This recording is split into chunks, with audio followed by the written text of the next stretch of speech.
Since winning Olympic gold in Beijing as part of the men's four, Navy man Peter Reid and teammate Andy Hodge have found life tougher as a two-man crew.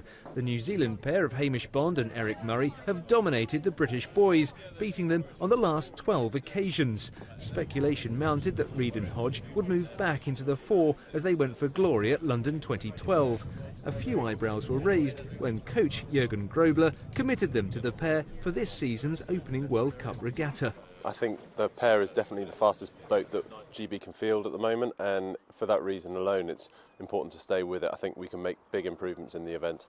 The Cox's 4 is definitely still another option. We know we can make that boat faster, and if Jürgen switches his mind about tactics later on in the season, then we'll be all behind that. Meanwhile, Army oarswoman Heather Stanning is intent on making waves of her own. As part of the women's pair, the Royal Artillery officer won silver at the 2010 World Championships with Helen Glover. The focus for them this year is qualifying their boat for the London Games. Well, I'm hoping we'll go to all 3 World Cups in the pair and show that we're a medal-winning pair, and then move on to the World Championships, which are in Bled in Slovenia this year. And again, the main focus is qualifying the pair for the Olympics. For one Forces athlete, just making it onto the team is a massive achievement. Captain Nick Beighton from the Royal Engineers had to undergo a double leg amputation in 2009 after he stepped on an IED in Afghanistan when just yards from his patrol base. I was incredibly lucky. I don't think I would have survived if I'd been injured anywhere further out from the PB than I was.